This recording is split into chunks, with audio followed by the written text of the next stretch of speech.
Welcome to the Emira channel on Game of Life 411.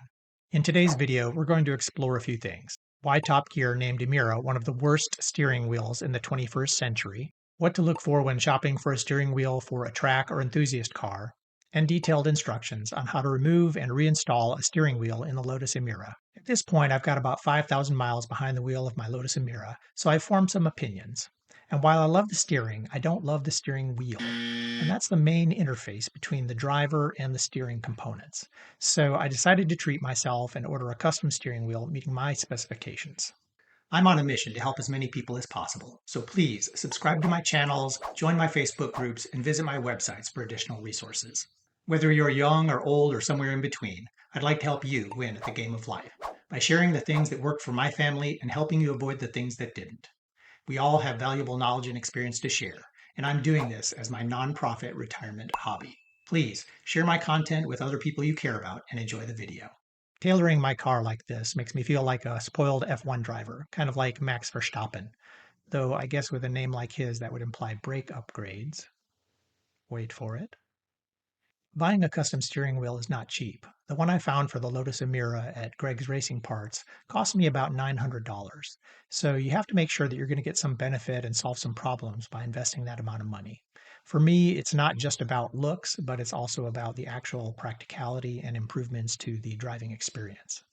Regardless of what car you're driving, you should be able to buy a custom steering wheel, so I hope you'll find this information helpful. I'm going to read you a couple reviews of the Lotus Emira steering wheel and then comment on those.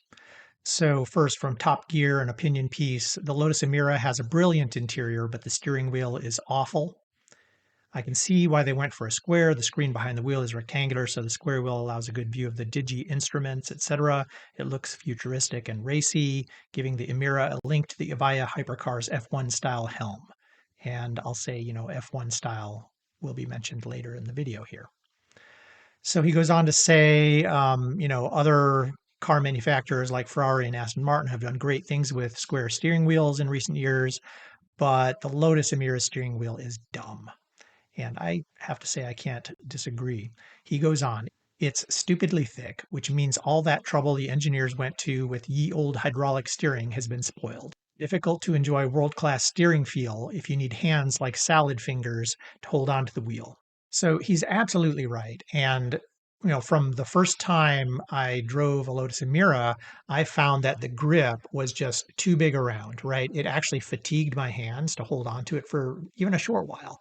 And so that was really the main reason that I wanted to get a new custom steering wheel to try and solve that. I wanted to have them grind it down and come up with something with a smaller grip diameter. So that was number one. So he goes on to say, it's also fixed in the wrong place. Have a look. The central boss around which the wheel rotates is way offset to the bottom. So when you've got half a turn of lock on, your knees bash the wheel rim as your feet operate the pedals. This doesn't happen in cars where the steering wheel rotates in a fixed circle, like, just off the top of my head, a Porsche Cayman GTS 4.0, or a Lotus Elise, or just about any other pedestrian vehicle or sports car. So he continues. And the buttons are all wrong. They're touch sensitive and too easily clickable, so you negotiate a roundabout and set off down the next road only to discover you've accidentally selected a G-force meter instead of the nav, and the radio volume is making your ears bleed. And he kind of wraps it up saying, it's all very un-Lotus. The marketing department was allowed to rule the steering wheel committee, and they've made a complete dog's dinner of it. I'm not sure what a dog's dinner is, but we'll just assume that's a negative comment. There was also an article which was Top Gear's top 9 bad steering wheel designs of the 21st century. And they had the Lotus Emira as the featured photo for that article. But Lotus actually wasn't the top bad steering wheel. Number 2 on the list was the Alfa Romeo 4C, and I've owned that car as well for 2 years, just before I bought my Emira. And I didn't hate the Alfa Romeo 4C steering wheel. It wasn't, I don't think, as bad as the Emira's steering wheel. And maybe that had to do with the size of the car and the cockpit in the Alfa Romeo 4C versus the Emira. I'm not sure exactly why, but it just didn't bother me as much as the Emira's steering wheel. So if you go down the article a little bit further, you'll find at number 7 is the Lotus Emira, and you can read what they say. But shock horror, a Lotus is among the latest crop of dodgy steering wheels. How? Well, cool as the Emira's wheel looks, it's too thick to hold comfortably and too damn square. So remember in one of the comments there, he mentioned a comparison with the Evija and with F1 steering wheels. And I think this is sort of the crux of it. What makes for a good steering wheel for a sport or enthusiast car versus a Formula One car, which is very specific and purpose built. And if you know how a Formula One car works, you'll know that the square steering wheel is actually not a problem for a Formula One car. Because when you're driving a Formula One car, you've got your steering wheel, and if it's square, the maximum turn of the wheel is 360 degrees. So that's 180 degrees each way. So this way is 180 degrees, and this way is 180 degrees, right? Easy peasy. I never have to take my hand off the steering wheel, right? So I don't need to engage with the top or the bottom. But if you're in a normal car, right, typically the rotation is something like 3 full rotations, right? I measured it in the Emira and it's just under 3. It's probably around 2.7, which is what it was in the Lotus Elise. I couldn't find the actual numbers online. But what that means is from lock to lock is 2.7 full rotations of the steering wheel. So if I want to turn to the left and hit the lock, which is the maximum I can turn the front wheels, you have to go more than 180 degrees, right? You might have to go almost 300 degrees, right? So you have to go around like this, but you can't, right? You have to go like this, lock. And then to go the other way, to get back to normal, it's like this. And then to go the other way, it's like this. But then I have to keep going, right? Like this to get to full lock. So when you have a weirdly shaped steering wheel, it makes it very difficult, right? I mean, here I'm holding it up in front of me so I can see the shapes and everything. But when it's down here and I'm trying to look out the window at where I'm going and I'm trying to steer with just my hands, so first off, I've got this wheel, with all these weird shapes on it, but then also because the center point is offset, right? It's not in the center of the wheel here, it's down here, right? So as I'm rotating this wheel, it's also pivoting up and down, it's wobbling, right? So as I turn it this way, it goes down. And as I turn it this way, it comes up and down and up, right? In terms of where it is in my field of view. So it's a very weird experience. Now, the other car that they mentioned and gave sort of bad rap to was the Alfa Romeo 4C. And I've actually done some comparisons of the Alfa Romeo with my Lotus Elise, right? So the Alfa Romeo steering wheel is about this size, and I've measured it against the Lotus Emira. They're almost identical, right? So the Alfa Romeo 4C, that is sort of a ridiculously large steering wheel for that car. It's more reasonable for the Lotus Emira, but the Lotus Elise steering wheel is so much nicer to work with, right? I mean, there's no reason to have this giant extra waste of steering wheel, right? That just means you have to rotate your hands more. If you're holding the steering wheel like this, it's more likely that you're going to get fatigued over time because you're holding your arms further out from your body, right? When you're learning how to drive a car, especially aggressively or on track, they want you to be tight, right? They want you to be up near the steering wheel and making tight little motions. So a teeny tiny steering wheel like the Lotus Elise has, is exactly what the doctor ordered. So you could just be up there, you can be steering like this, right? You don't have to be like skiing and having your arms out here like big wings. So that is a major problem. They're thinking, oh, this is cool. It looks like a Formula One car, but it doesn't function like a Formula One car. The steering ratio is not the same. The degrees of turn is not the same. And the lock to lock ratio is not the same on a car like the Lotus Emira versus a Formula One car. So having a square or oddly shaped steering wheel or steering wheel that's not mounted in the center just causes all kinds of problems. One of the other things mentioned in the article was the controls on the steering wheel. And that is absolutely true, right? If you look at this steering wheel, okay, you can see that you've got all of these buttons and things like this. And they're not just press buttons, right? I mean, you can press them to make them function. They also are touch sensitive. So if you just brush a finger near them, they will react.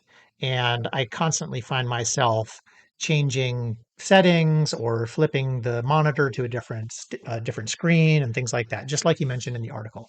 So that is far less than ideal. I'll talk in a little bit about what an ideal steering wheel would be. This is just a miss in terms of the human interface design for the car because all these buttons connect with electronics, right? So they all go through computer chips. And so it would be a very easy matter to have an additional setting that would turn off that touch sensitivity. You can just say, oh, yes, I want touch sensitivity. Or no, I don't want touch sensitivity because I don't like that feature. But they didn't do that. You don't get any choices. You just get it, and it's annoying. So if you're shopping for a steering wheel or if you're shopping for a new car, what should you be looking at in terms of the steering wheel design and how it functions? So there are a couple things I'll run through quickly now. So number one, you want the steering wheel to be round. That is just the most optimal shape for driving. Number two, you want a round, clean gripping surface, right? And what I mean by that is, if you look at this steering wheel, there's all kinds of weirdness going on. There's these bumps here, which are very pronounced. If you look at a profile, you can see it's a little bit hard to tell, but basically it's thicker here than it is here and down here, right? So it's thin, it gets thick, thick, thick, thick, thick, it gets thin again, right? And then if you look on the back, well, actually this one doesn't have it. But if you look on the back of my new wheel, it has these little bumps up here, which are supposed to be like finger grip bumps. But really, who cares? That stuff doesn't really do anything for you. It's just annoying. And it's better if the steering wheel is just smooth and simple. It just makes for the steering process to be much more intuitive and clean and no confusing, conflicting, weird shapes and behaviors. Okay. Third, you want to have a small overall diameter, right? So you don't need this diameter of need this diameter, which is the same as in the Lotus Emira, virtually so. Instead, you want this diameter. And for easy comparison, you can see them overlaid, right? So the Lotus Elise steering wheel, fits right over that there. And I made these templates actually measuring them from the cars themselves. So no need for all this wasted extra diameter. It actually makes steering harder. The next thing you need on a steering wheel are well-designed controls. And what I mean by that is it's not that you don't want to have any controls on the steering wheel because they can be done well. I'll use this Ferrari F8 as an example. I rented one a couple of years ago, and the way that they designed that is phenomenal. It did not interfere with the driving experience whatsoever. But the way that the Emira is designed with those touch-sensitive buttons and the way many other cars are designed is just problematic, and they don't have to do that. So you want to get well-designed controls. And I guess I'll mention here that what seems cool when you're sitting in the parking lot fiddling with a new car can actually be pretty annoying when you're using it either on a daily basis or when you take it to the track. You want to make sure your steering wheel is mounted in the center, right? Not offset some way. It should be just centered, simple steering, simple inputs. You also want simple spokes, ideally just at the 9 and 3 position, right? If you look again at the Lotus Emira steering wheel, okay, it has these two main spokes, true, but then they added two more spokes down here. So it actually gets very complicated. And when you're trying to grip the steering wheel down here, you're constantly bumping into things, right? So as you're turning the steering wheel around, you're grabbing onto things. Also, if you're going on long drives, I'm sort of in the habit of using my fingers to steer. And with it not being round and with it having those extra, little things there, I can't easily grip it with a couple fingers to do my nice and easy, lazy steering. So Lotus could actually solve all this by creating a new sort of driver-focused steering wheel option that optimizes the human interface to their fantastic steering capabilities. So how would you do that for the Lotus Emira? First, create a steering wheel that's basically something like what's in the Lotus Elise, right? So small, round. This one actually you'll notice has a cutoff, and that's because the Lotus Elise that I own, the previous owner had actually cut off the bottom of the steering wheel. In that car, it's actually helpful for ingress and egress, but in general, I think having a round steering wheel is better. That said, if you do need to cut off the bottom just for egress and ingress, I think that's okay, but definitely you don't need it to be a square steering wheel. Make it a center mount and then update the infotainment and user interface software so that you can turn off the touch sensitivity of all those buttons. That's it. It really wouldn't be very hard to create a steering wheel that is far superior to what comes delivered with the Lotus Emira. Okay, my ideal steering wheel is pretty much what I have in the Lotus Elise here. And I'm going to show you the Emira so that hopefully you can match as closely as possible. So the first thing to take note of is the overall size. And I realize you probably can't do anything about that. But if I line this up on the bottom, you can see that the overall size is much larger in the Emira.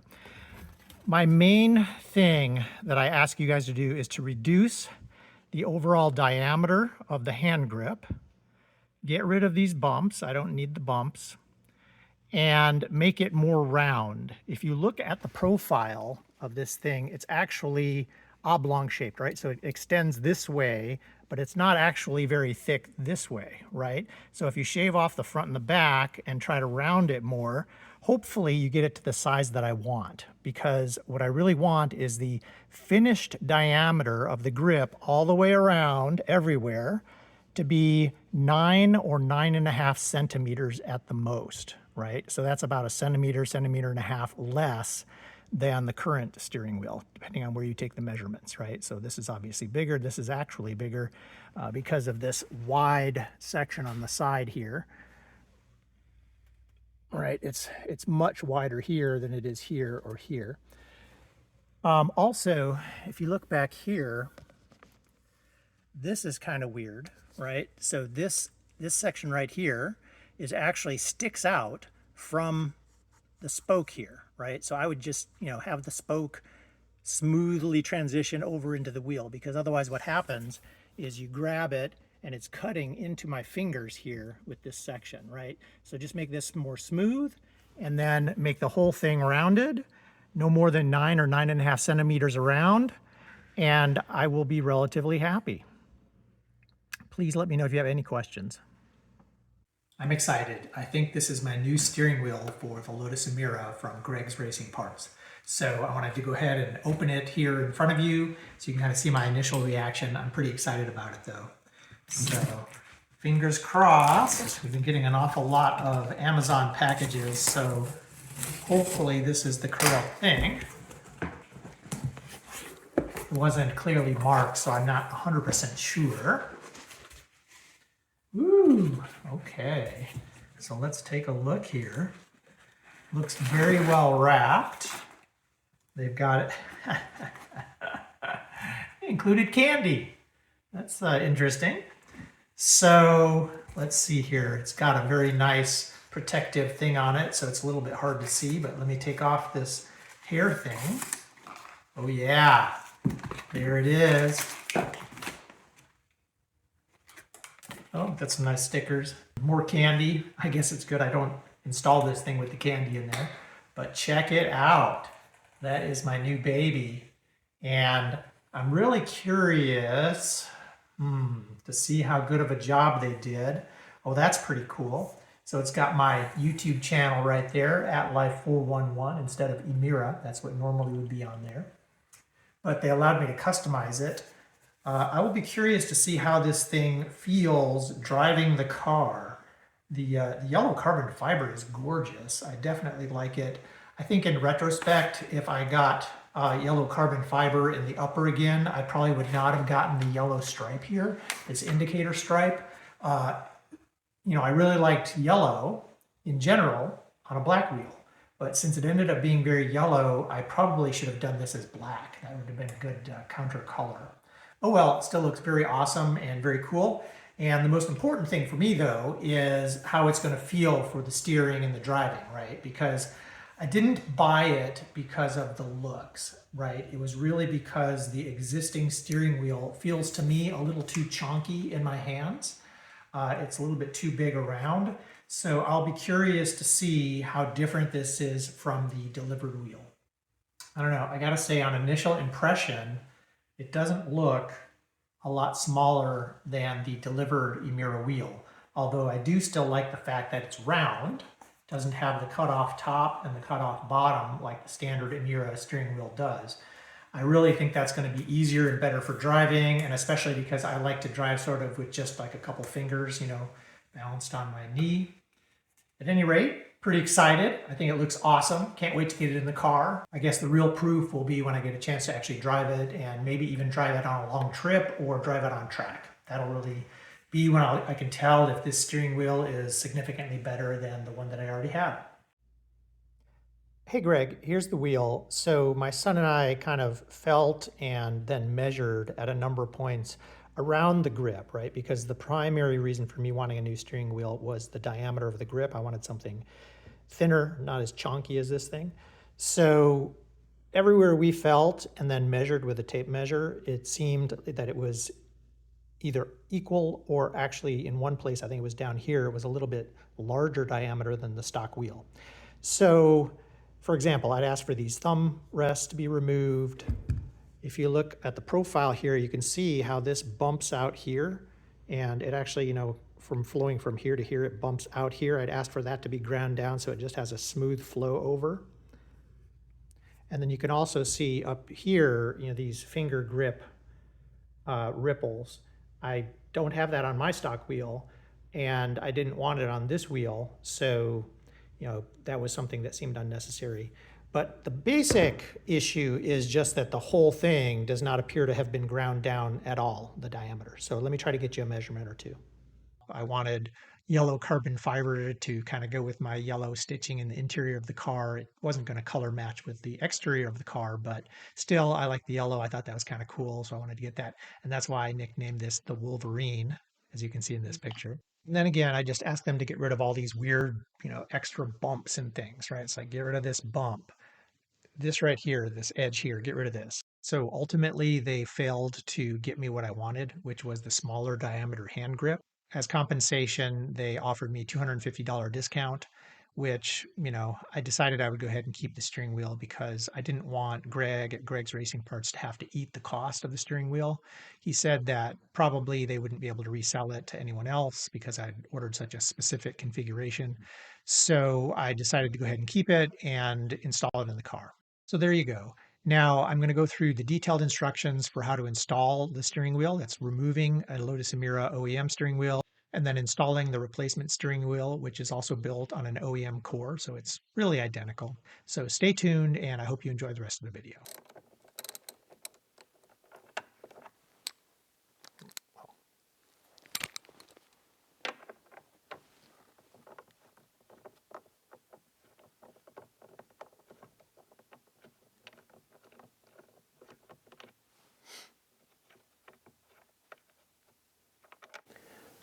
Okay, the first step is to disconnect the negative terminal on the battery and let the car power down for 10 minutes to make sure that the airbag does not deploy when we're uninstalling the steering wheel.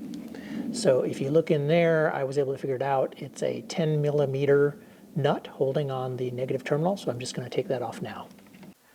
Okay, I'm going to try to remove the steering wheel. The step is to take a flathead screwdriver and try and depress a clip that is inside. So it should be going in like this.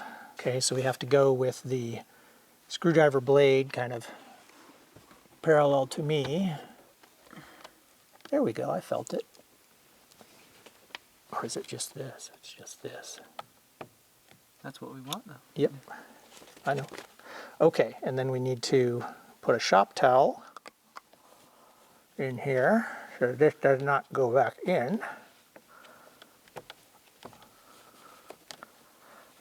Okay. And then I need to go in through the bottom.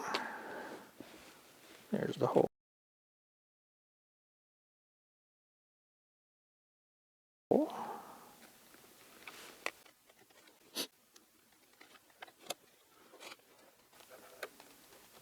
There we go. Look at that. And the airbag has come free. Okay.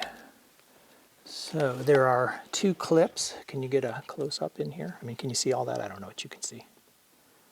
Okay, so yellow clip first. It says that there is one place to depress it on the center of this side.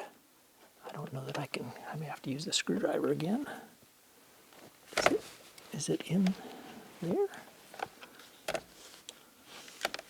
It's really hard because there's not, oh, I see where it is. It's right there. There we go. Okay, so I don't know how closely you can see this, but here's the clip. You need to press here on the outside, or I was able to stick the screwdriver in. Hang on a sec.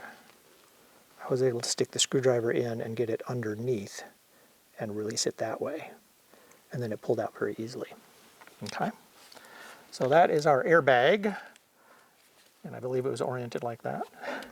So the next step then is this green clip, which should be attached the same way with a single sticking a screwdriver in there.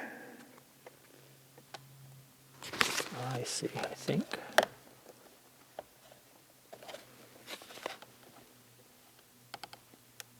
There we go. So it does require, can you see that? It does require pressing a screwdriver against this part of the clip. It's in like this. You press on that and then gently pull up. You don't want to pull on these wires because I've had cases in the past where those pulled right out of the plug. Okay, so that's separated. And then next is the impact gun. Okay, so the next thing we learned is that the instructions were off a little bit. They called for a 17mm socket to get off this central bolt, but it actually is a 15mm. So I'm going to try and get it off manually. They said it can be pretty stuck and may require an impact wrench, but we'll see if I can muscle it off or not. If I have to, oh, there we go, that's not too bad.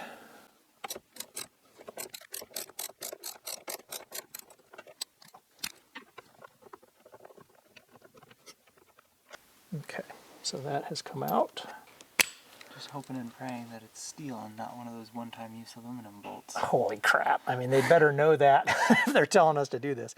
Okay, now the instructions say to push, wiggle, left, right, up, down to get the steering wheel off. So I'm going to just, there we go. That's pretty easy, pretty handy. Okay, and it was like this. So that's going to be, yeah, it has a marker, so that's good. Okay, yeah, I see. You see that it's got this marker right here, which aligns with a flat spot and a marker on the shaft here. So it should be pretty easy to put it on exactly the way that we want it, and it should be also difficult to put it on wrong, but we will find out. Also, these guides go into some holes on the steering wheel, so that should also facilitate. Now I have to decide on the new steering wheel whether I want to keep the new carbon fiber piece that replaces this, or see if this piece can be substituted over for that one. And I'm not sure it's the same size, but we'll check that out in a second. Okay, we're going to try and remove this airbag trim ring now, and it is seated into some foam down here. This is sort of a foam material. There are a couple clips. I don't know if you can see this clip in here. And then there are two more down here, which you can't see very clearly, I don't think. It says that when we pull, those clips are just going to unclip.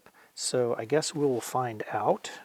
And it said to do even pressure on the bottom and then on the top. So I'm going to try this down here.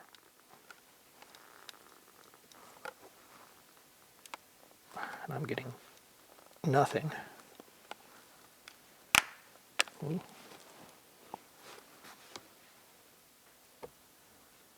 And I'm open to suggestions, Jordy, if you... Perhaps we try popping one with a screwdriver. Which is going to be hard to get these ones down here. Nah, I think we can do it. And you can also just try applying pressure to see if you can dislodge it. I just don't want to break anything.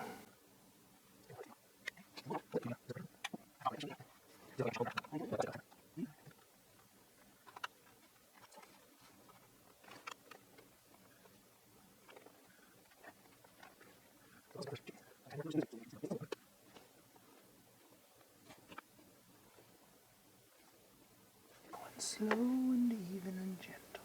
Mm-hmm.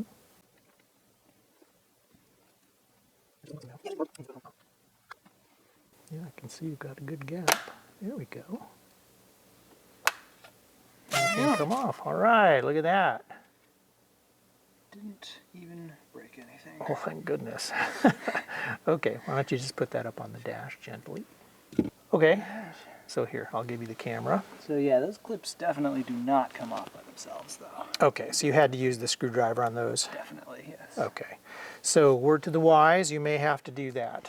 Okay, so then the next step, if I remember, was the back here. The rear plastic panel is held in place by two small T15 Torx screws found toward the bottom. Once you remove those, you can just wiggle the rear panel off. We'll see if that wiggling works easier than the last set of wiggling. I think this is my T15. Yep. It's nice. At least it seems like most of the things in here are one size.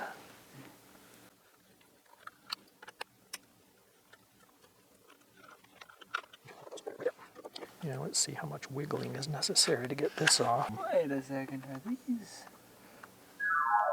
I put pressure up here, and these clips did automatically release. So I guess what they were saying is true. They would release if you put enough pressure, or at least in theory.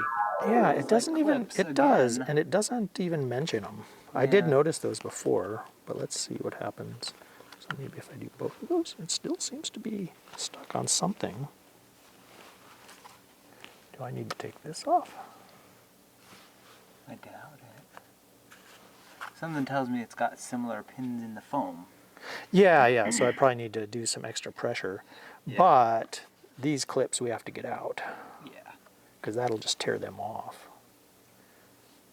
What is it? Oh, you can stick a screwdriver in on this side. That's handy. So, there's an awful lot of holes here. Okay, so these are the pins, right? That's what that hole is. Those and then the other. Those aren't the foam pins. I don't know. No, these are these. They're just like alignment pins, okay. Right? They're just to get it aligned into this frame. And then this hole is, I think, those Torx screws. What it screws into. Right. Okay, so let's see. So I guess, yeah, I will try to pull this side off first because it doesn't have the clip.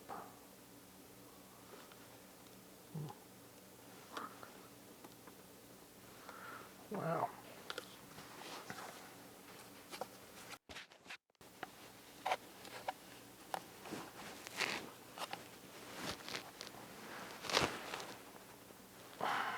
Oh, wait. But if that's where the Torx screws go, then it's attached. Oh yeah, I can see it. I can see the head sticking through. So that seems like we have to take that out, even though it's not in the instructions.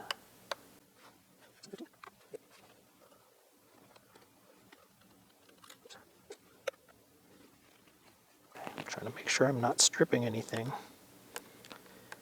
because that would be a bad day. And we have plenty of recent experience with stripping and breaking screws. That we do. Okay. So let's see now, if I flip this clip, there we go. Now it actually moves. Look at that, and that clip came off. So I wonder if there's, I don't know any way to know like where those little spikes could be. What do you think? Probably in this, I can't see them. Probably in this block, right? But anyhow, we're past these two things. So now maybe the wiggle. It didn't. Maybe the wiggle will work. As long as the pins don't go, or the clips don't go. Right. Which they seem to be far enough. I don't remember if this one was supposed to be a wiggle. Oh, there we go. Okay, so that came off. Okay. And that's all the disassembly, I think. I think so too. Yeah, there are some definite inconsistencies in the instructions here. And what we're seeing, I don't know if they've actually changed things in the manufacture of the Emira or what.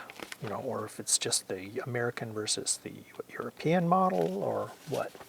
But anyhow, okay, so now I want to see. I have to make updated instructions. Yeah, now we have to see if this panel will look more aesthetically pleasing on my new steering wheel.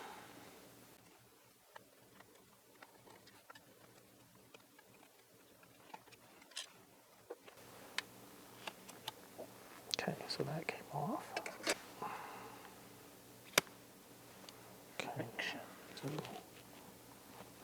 Yeah, it's just a wiggle. Okay, yeah, it's just friction against these rubber bumpers here. Okay, so now let's see. I don't know if this is going to fit. Okay, so here's the big reveal, guys. Here's my new steering wheel, which I'm nicknaming Wolverine. You'll see why. Let's see if this will actually fit. Okay, and then this has some little pegs. That goes in there. There we are. Yeah, that's easy. Okay. Gosh, What do you think? I kind of like it better than the... I do too. Do you? Yes. Okay, so we had two options. Yeah, it's better, isn't it? Okay. So I had gotten this custom one. I'd gotten this custom one with @life411, my YouTube channel handle.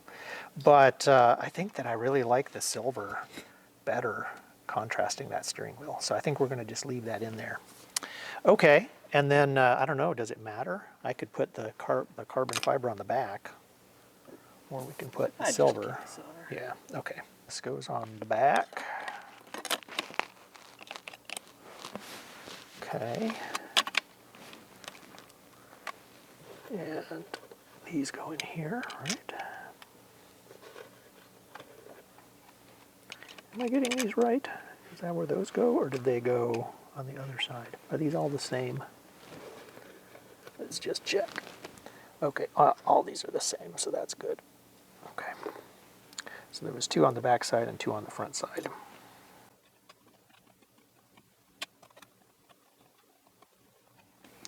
I'll come back and tighten those in a second. Okay, and then these were... You should now have something like the below picture. Right, correct. Okay, so 2 wheels, airbag trim ring, rear panel, and a couple of screws for that panel. Okay, set aside your original wheel, I've done that, and now you can reverse the last couple of steps to install the rear panel onto your new wheel, install the 2 screws to hold it in place, and then press on the airbag trim ring into place with firm, even pressure.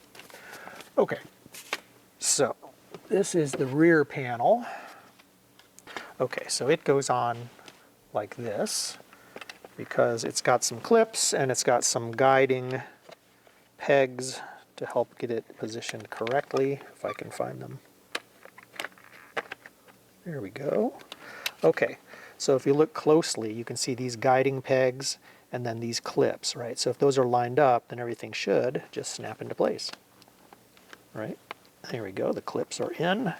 Just a bit of friction. Yep, a little, oops, popped right out. So I did see, I mean, that was interesting. I put pressure up here, and these clips did automatically release. So I guess what they were saying is true. They would release if you put enough pressure, or at least in theory. Okay, so this has got a pretty significant gap right now. So let me see if I can just pull it in.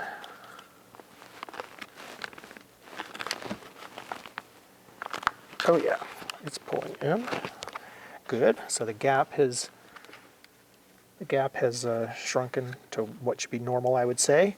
And now we can put in those screws, which go into these holes here. So they hold this in place, but they also attach the back plate to the whole structure. Okay. And so far in the steering wheel, everything has been a T15 Torx fitting, so that's good. We don't have to keep changing, get our screws mixed up. Okay, I'm going to snug those, but I'm not going to over tighten them. And then I want to tighten these ones. Okay, I think that's pretty good. Okay, so the wheel is reassembled with the back plate. Now we need to take the front plate and put that back in place. You got it upside down. Do I? That's what I was just trying to figure out. Yeah, I see the 1 tab's up here, the 2 tabs on the bottom. So you can see there are 2 tabs on the bottom, and then there's the 1 tab on the top. It actually has, you know, some guide pegs, so it should be hard to get it wrong. You just have to kind of look through all the chaos to figure out what goes where, and then slide it into place. Okay, so I just need to get it positioned just right, I guess. Just got to rotate. I'm trying very hard not to mar any of the surfaces that will be visible. Okay, I see. Okay, yep. There was a little bit of tension getting this past this, right? So it kind of had to bend in a little bit. But once I got it past that point, it was fine. And you can see then, like, this peg here has to line up into this. This is foam, by the way. It looks like, you know, whatever this cast metal is, I assume aluminum. but it's actually foam. So, you know, it is a little bit forgiving. But you do want to have those things lined up as well. You want to have the clips down here and the clip up here lined up, and you don't want to pinch the wiring harness here, right? So you need to be a little bit careful reassembling this thing. So I'm going to try and make sure, and see this little clip here goes into this piece of foam, helps to hold it in place. Okay. I'm a little bit worried about this wire up here because it's pretty close to some sharp plastic bits, so I don't want to cause any wiring problems in the future. But this is all going together a lot easier than it came apart, which I guess makes sense. Okay, wait, I missed something over here. Or did I? Yes, I did. You see this, Jord? I'm pretty sure this was supposed to go on the outside of that, and it's on both sides. Okay, so let me take it back out. Hopefully it doesn't come out as hard as the first time. Yeah, I don't think I got the clips on yet, so that's good.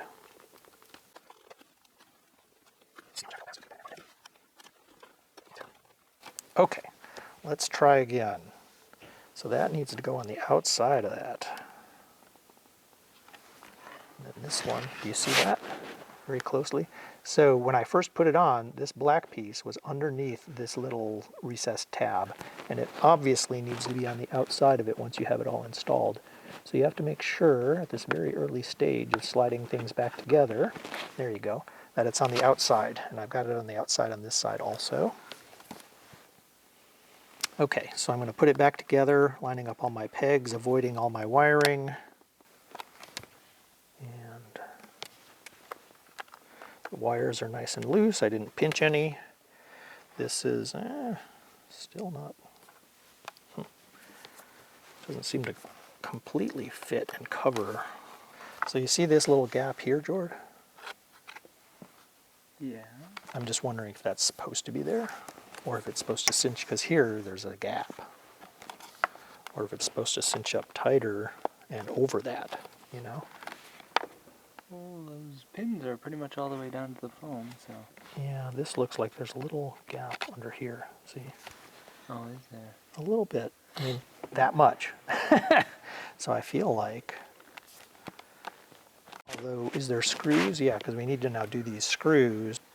Okay, but again, we have the T15 Torx, which is handy. It's always the same. These don't seem like they're fully lined up. Yeah, they look lined up.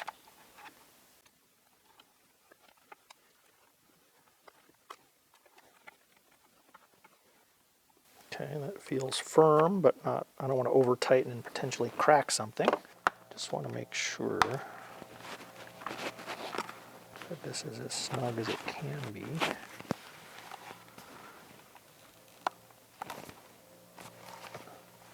Yeah. I mean, these are not aesthetically critical pieces because, I mean, who's going to see this little thing here, right? It's behind the steering wheel. Okay, so that's that. It's actually going to install like that. Okay, what's next? With the trim reinstalled, you can now bolt up your new wheel into the car. Make sure to align the two prongs from the clock spring. So this must be the clock spring. Oh, that is the clock spring. Into the back of the wheel, as well as the splines on the shaft to the center hub of the wheel. It should slide on with not too much pressure, but may require a little back and forth wiggle to get it to seat all the way down. Spots to align circled. Okay, and they show us here 1, 2, 3. Okay, so now we want to align.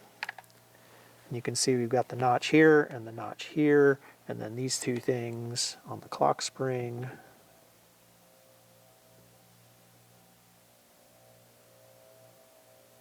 I think I might be off a hair unless I moved the clock spring, which is entirely possible. But that looks pretty damn good.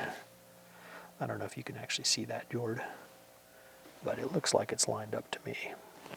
And then reinstall and tighten the center hub bolt to specification, 45 foot-pounds. So now we're going to need the torque wrench. This is a big torque wrench. Okay, so we've got the central bolt reinstalled, and it's supposed to be tightened to 45 pounds, 45 foot-pounds of torque. So we've got our big honkin' torque wrench to do that.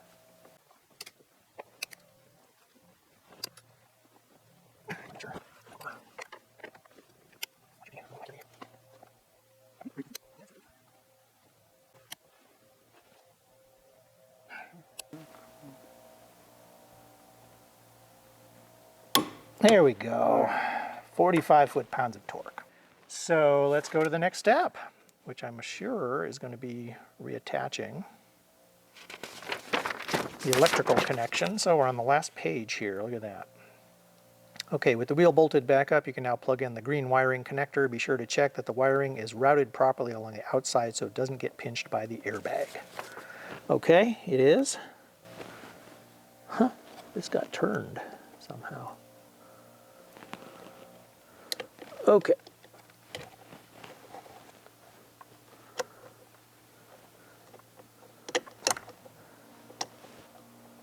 There we go. Okay, so that's back in place. You can now install your airbag. While holding the airbag roughly in place, you'll need to use your other hand to connect the yellow plug back into the clock spring and then press the airbag back into place. You will need to align it properly and then give a firm press inward to engage the spring clips onto the tabs of the airbag. Okay, so let's see, it should go like this, correct? Yes. Okay, and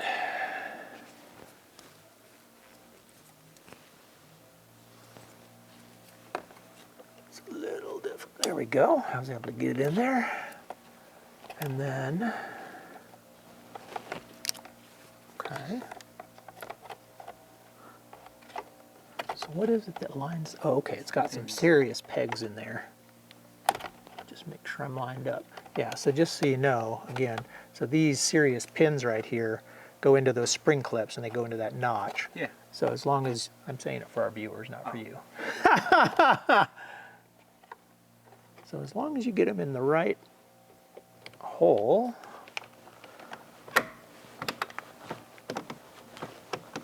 looks good to me. I believe that's it. Right? That's the horn. Once you have the airbag engaged in place, you can now take a minute to admire your awesome new steering wheel. What do you think? Yeah, it's round. I like it. It's round.